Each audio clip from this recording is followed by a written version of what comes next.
এই মারা কাল্লু, তুই নাকি এখন টাইগার সাপ হয়েছিস? হ্যাঁ রে বোকাচোদা, আমি এখন টাইগার সাপ, দেখবি আমার কালমা।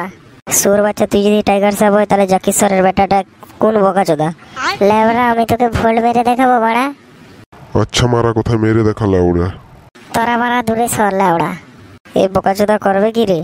জানিনি মারা। দেখ তাহলে এবার মোর মারা ভোল্ট।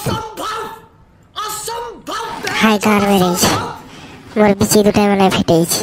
বেশ ওচো, ধর বিচিগুলো গেল যা। বাড়া, মোর টাইগার সাপ হতে যে নিজের বিচি দুটা ফাটেলিছে লেবরা।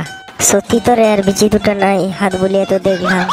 শান্তির ছেলে, তাকে আগে তুলে হসপিটাল নিয়ে আসো, তারপরে দেখবি তার বংশের প্রতি নিব্বে নিব্বে করছে। মোর মারা টাইগার সাপ হতে যে নিজের দুটা বিচি ফাটেলেছে।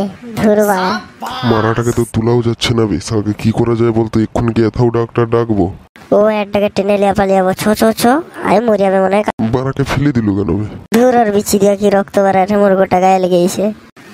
আর মোর বিচিটাই পিছু ফাটে আর মোকে ডাক্তার খানা বলে যায়নি, আমি আর বাঁচবো না, মরে যাবো মনে হয়। গান মারা হেলো রে, বালের টাইগার সাপ হতে যে আমার বিচি দুটারই বাঁচ গেল।